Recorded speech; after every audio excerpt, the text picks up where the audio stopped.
पृथ्वी जो है डूब गई, रसातल में चली गई और सब ब्रह्मांड डूब तब गया।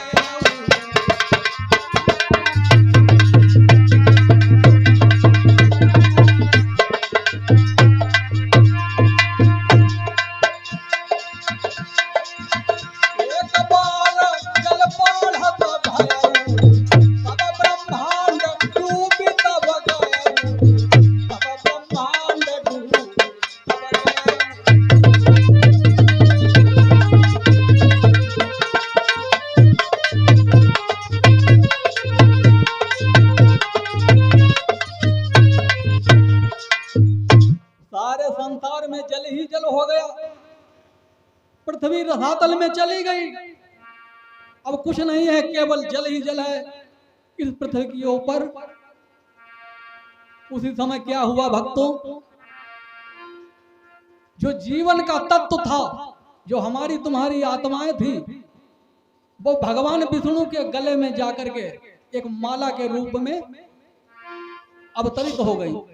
भगवान विष्णु जो माला पहनते हैं उसमें कहीं पर कोई गांठ नहीं है, केवल वो ऐसी ही माला है। जो भी विरक्त आत्माएं होती हैं वो भगवान विष्णु के गले में जाकर के माला के रूप में हो जाती हैं। तो सारी आत्माएं जो थी वो भगवान विष्णु के गले में माला के रूप में अवतरित हो गई हैं। और जीवन को लेकर के जो तत्व माया जो है वो कहाँ भगवान विष्णु में लीन हो गई। लय जीवन की तत्व भवानी,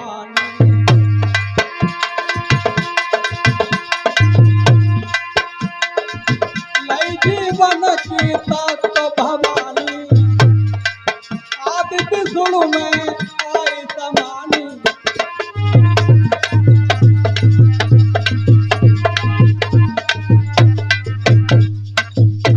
जीवन के तत्व को लेकर के भवानी जो है भगवान विष्णु में लीन हो गई। अब पृथ्वी पर कुछ नहीं है, जल ही जल है। उसी समय क्या हुआ, अनंत कोटि का समय जब व्यतीत हुआ तो भगवान विष्णु ने माया को आज्ञा दी कि तुम जाकर के अब संसार में सृष्टि की रचना करो, अपनी माया को फैलाओ, विस्तार करो।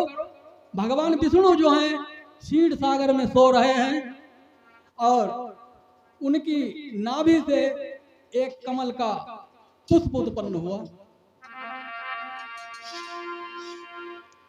और भगवान विष्णु की श्वास से 4 वेदों का निर्माण हुआ है, क्योंकि भगवान विष्णु की सांस से ही वेद प्रकट होते हैं। लिखा है बाबा रघुनाथ दास ने विश्राम सागर में कि विष्णु श्वास से भय चाहू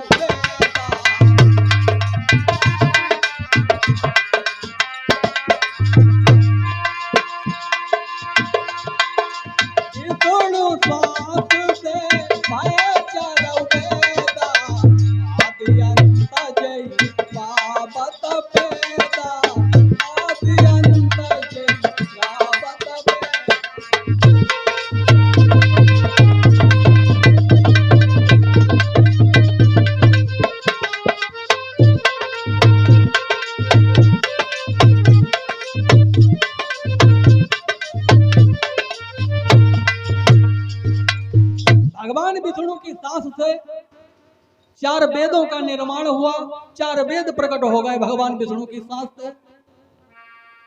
और उसी समय धीरे धीरे धीरे धीरे वक्त व्यतीत होने लगा। भगवान विष्णु की नाभि से एक कमल का फूल प्रकट हो गया। कमल का पुष्प जो है वो बढ़ने लगा और बढ़ते बढ़ते वो जल के ऊपर पहुंच गया और उस कमल के पुष्प में ब्रह्मा जी का अवतार हुआ। अब ब्रह्मा जी प्रकट हो गए कमल के फूल के ऊपर। अब ब्रह्मा जी ने अपनी गर्दन को जो घुमाया उत्तर दिशा की ओर, तो ब्रह्मा जी का एक शीश हो गया। ऐसे ही उन्होंने पूरब से पश्चिम की ओर देखा तो 2 सिर हो गए ब्रह्मा जी के। 4 दिशाओं को जब देखा है तो ब्रह्मा जी के 4 शीश हो गए। अब ब्रह्मा जी देखते हैं, सोचते हैं कि मैं यहां कहां हूं, यहां कोई तो पता नहीं है, कुछ मालूम नहीं हो रहा है। जरूर इस नाभि में, इस नाल में हमें जाना चाहिए और हमें पता लग जाएगा कि हम कहां पर हैं इस समय। तो ब्रह्मा जी उस कमल के पुष्प की नाल को पकड़ करके चलने लगे हैं, नीचे उतरने लगे। 10,000 वर्षें व्यतीत हो गई हैं भक्तों, लेकिन कमल की नाल का कहीं अंत नहीं मिला।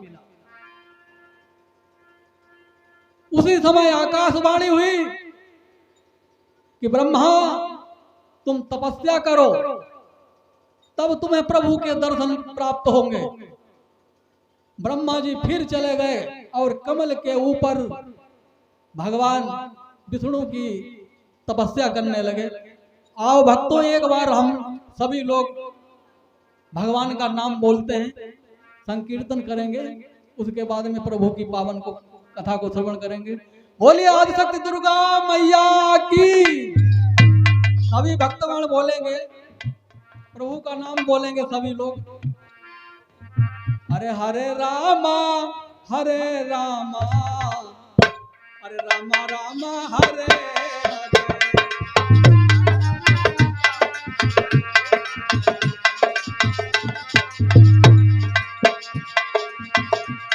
हरे रामा हरे रामा, रामा रामा हरे हरे।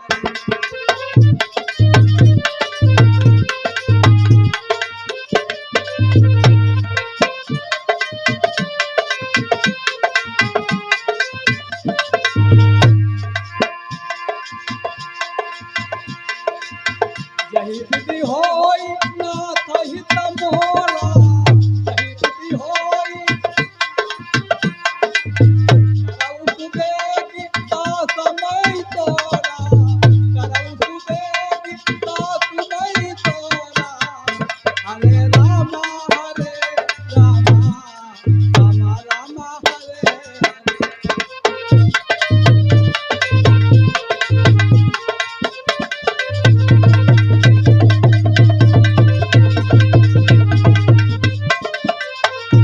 हरे कृष्णा हरे कृष्णा, कृष्णा कृष्णा हरे हरे। हरे कृष्णा हरे कृष्णा, कृष्णा कृष्णा हरे हरे।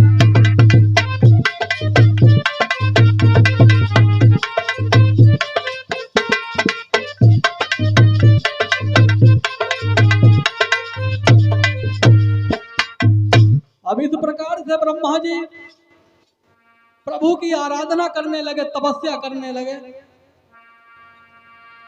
तो भगवान के दर्शन हो गए, भगवान विष्णु के दर्शन हो गए।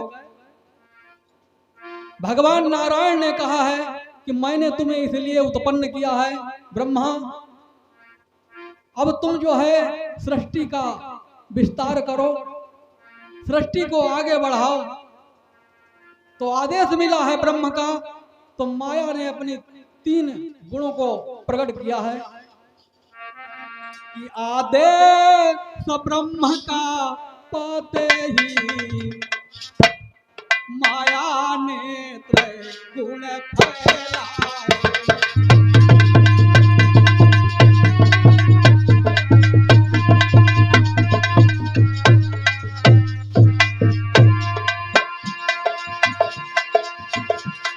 आदेश ब्रह्म का पाते ही माया नेत्र गुण फैलाए। नाभि से एक कमल निकला, नाभि से एक कमल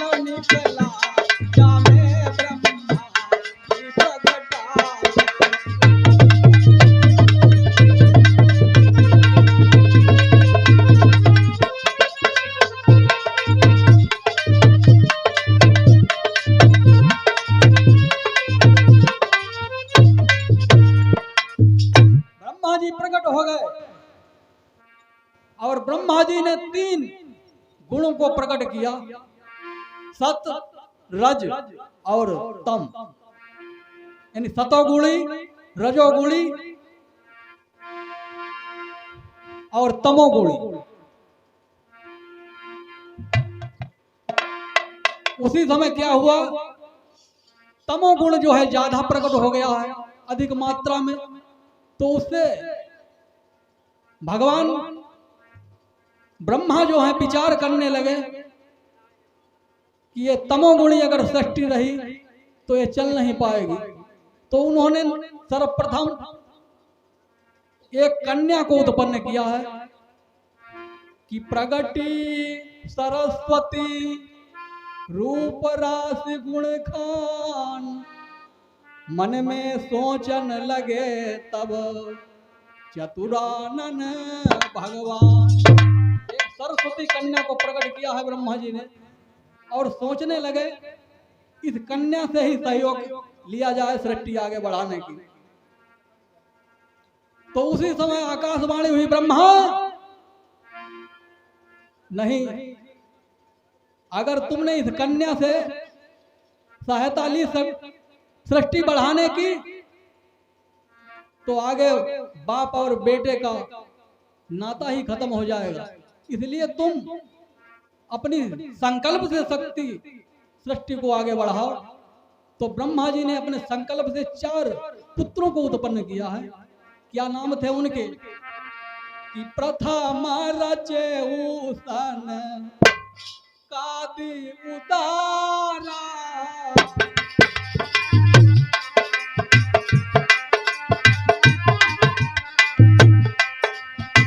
प्रथम रचे उसन कादि उदारा, सनक सनंदन सनक सनंदन सनत कुमारा सनक सनंदन।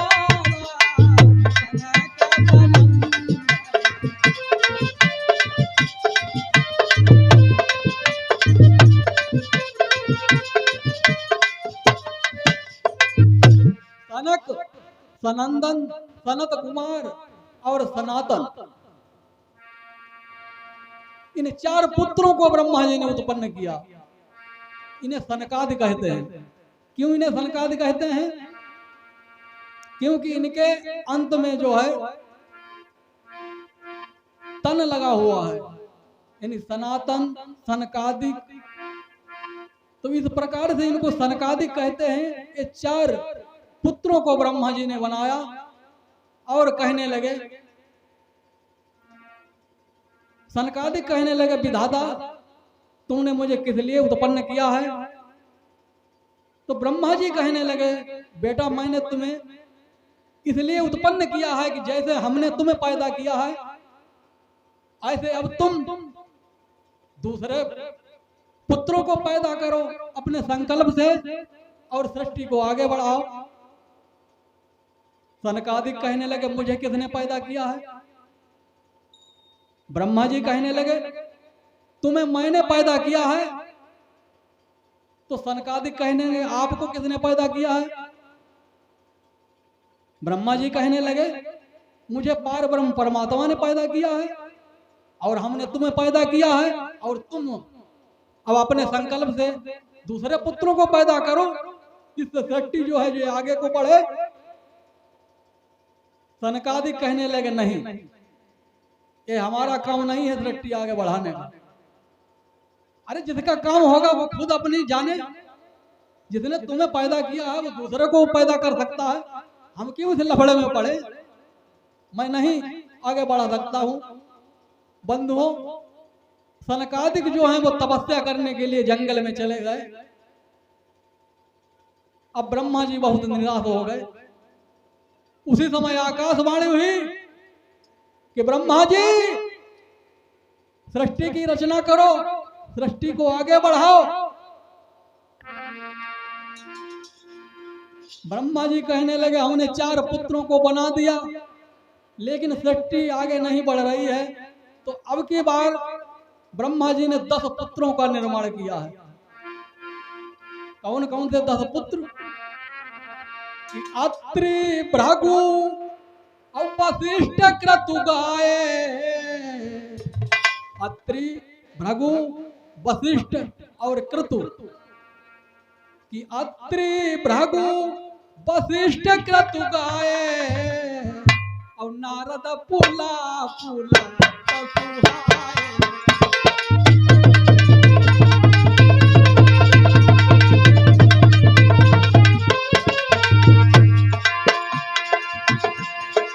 अत्रि भृगु वशिष्ठ क्रतु नारद पुला पुलस्त। अत्रि भृगु वशिष्ठ क्रतु गाए नारद पुला पुला सुहाए। नारद पुला पुला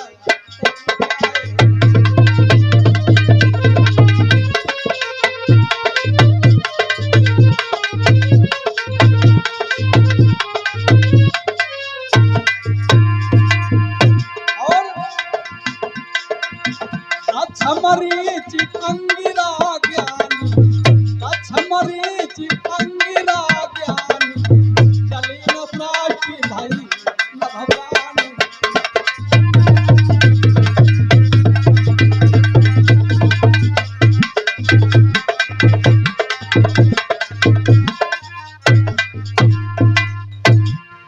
ब्रह्मा जी ने 10 पुत्रों का निर्माण किया है।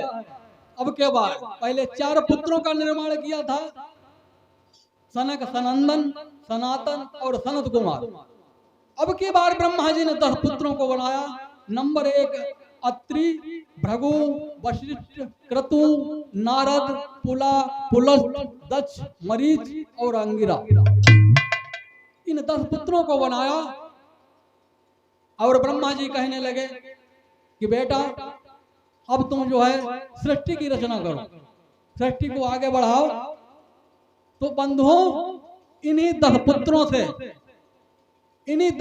से ब्राह्मणों का वंश शुरू हुआ है। ब्राह्मणों का वंश इन्हीं 10 पुत्रों से शुरू हुआ। अब सृष्टि जो है अभी तक जो थी संकल्पित थी। संकल्प से पुत्र उत्पन्न होते हैं लेकिन सृष्टि आगे नहीं बढ़ रही। आकाशवाणी हुई कि ब्रह्मा जी सृष्टि को आगे बढ़ाओ। अब ब्रह्मा जी सोचने लगे मैंने 14 पुत्रों को बना दिया है लेकिन सृष्टि आगे नहीं बढ़ रही है। अब के बार ब्रह्मा जी ने 11 पुत्रों का और निर्माण किया है।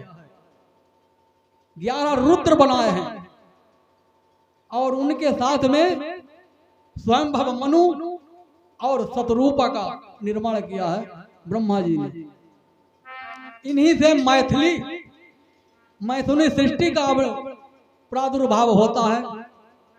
जब मनु और शतरूपा और 11 रुद्रों को बनाया है अपने दाएं और बाएं अंगों से कि दाएं बाएं अंगों द्वारा कि सृष्टि पुरुष और नारी।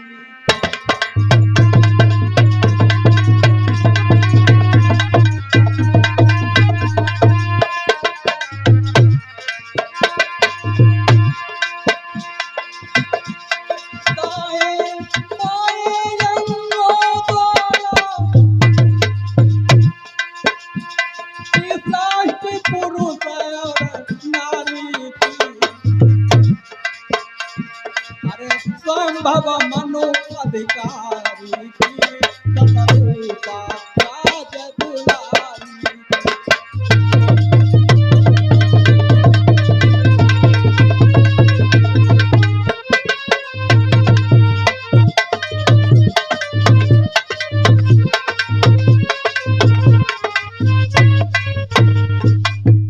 अब के बाद 11 पुत्रों के सहित मनु और शतरूपा का निर्माण किया है और मनु और शतरूपा से कहा है अब कितने पुत्र हो गए 14 और 10 24 और एक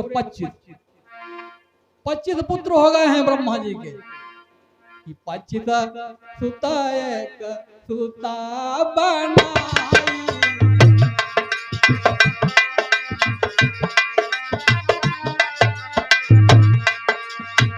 25 सुता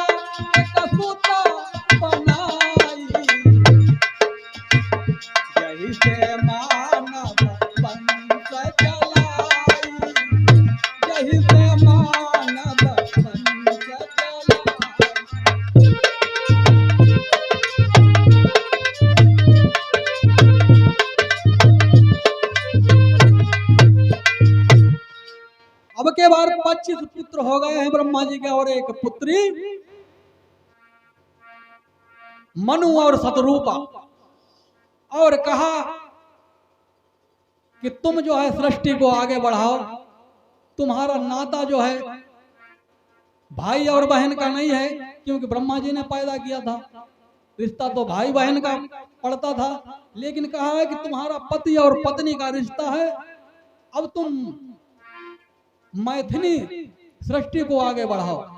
अब यहाँ से बंद हो, हम और आप जो पैदा हुए हैं मनु की संतान है, अब मैथिली सृष्टि का निर्माण मनु जी करते हैं।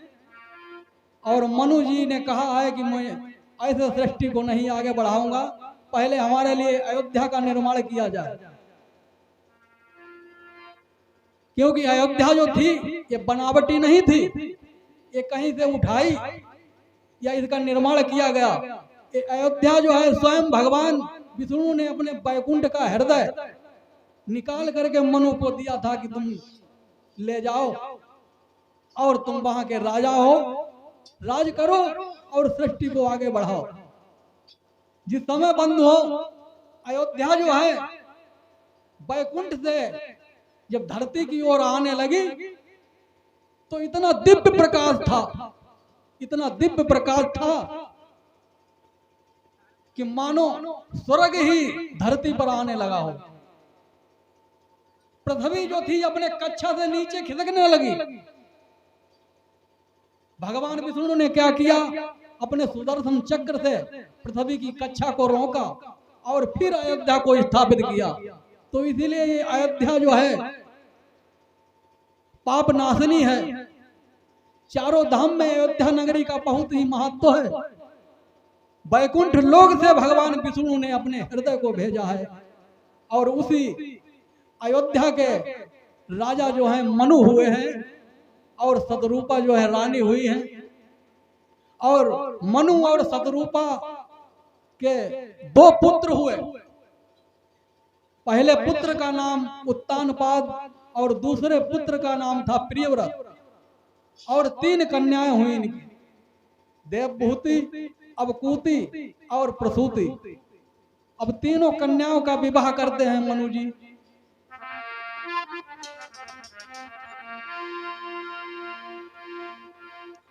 देवभूति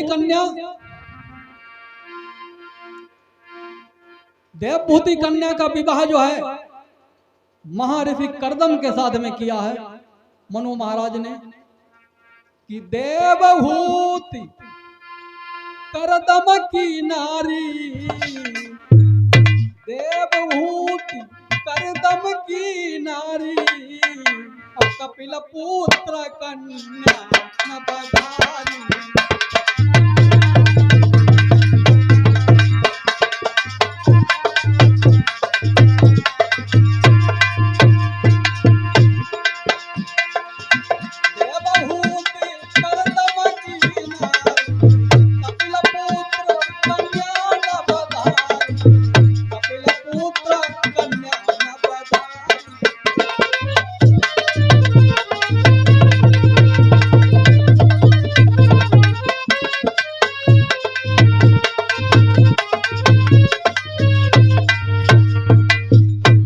देवहूति का विवाह जो है कर्दम ऋषि के साथ में किया है, जिनसे 9 कन्याएं हुई और एक पुत्र का प्राप्त हुआ है देवहूति को, जो कपिल भगवान के नाम से जाने जाते हैं। बोलिए कपिल भगवान की। और दूसरी कन्या प्रसूति, जिसका विवाह राजा दक्ष के साथ में किया गया है, जो देवताओं के बहुत बड़े यजमान थे, देवताओं के यजमान थे, प्रजापति थे। कि दक्ष प्रसूति ने पति पाए, दक्ष प्रसूति ने पति पाए, और तेरा सुताती जाए।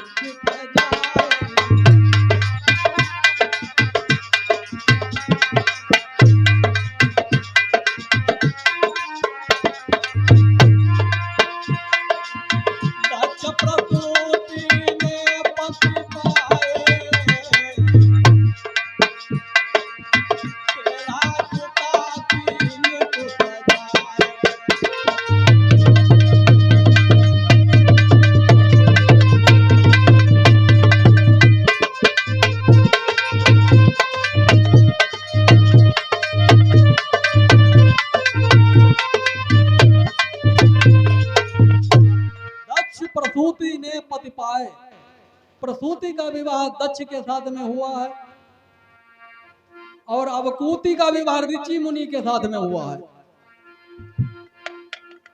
कि अवकूति ऋषि मुनि कौ ब्याही, अवकूति ऋषि मुनि कौ ब्याही, और प्रगटे या गदा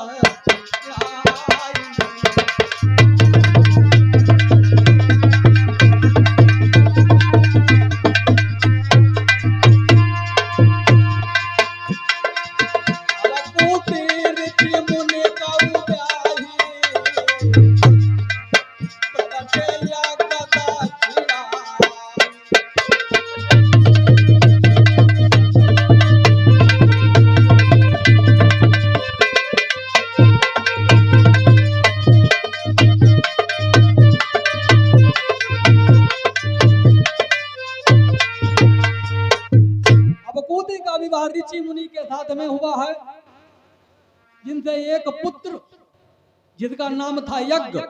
यज्ञ भगवान किसके पुत्र हैं? ऋषि मुनि के पुत्र हैं यज्ञ भगवान। और उनकी कन्या जिसका नाम है दक्षिणा, जो यज्ञ में ब्राह्मणों को दक्षिणा दी जाती है, वो ऋषि मुनि के ही पुत्र और पुत्री हैं। तो इस प्रकार से तीनों कन्याओं का विवाह मनु महाराज करते हैं और अपने दोनों पुत्रों का, बड़े पुत्र उत्तानपाद का विवाह बड़ी ही सुंदर, बड़ी ही सुशील कन्या जिसका नाम था सुनीति, सुनीति के साथ में होता है, जिनसे ध्रुव का जन्म होता है, जिनसे बहुत ही सुंदर पुत्र उत्पन्न हुआ, ध्रुव महाराज उत्पन्न होते हैं।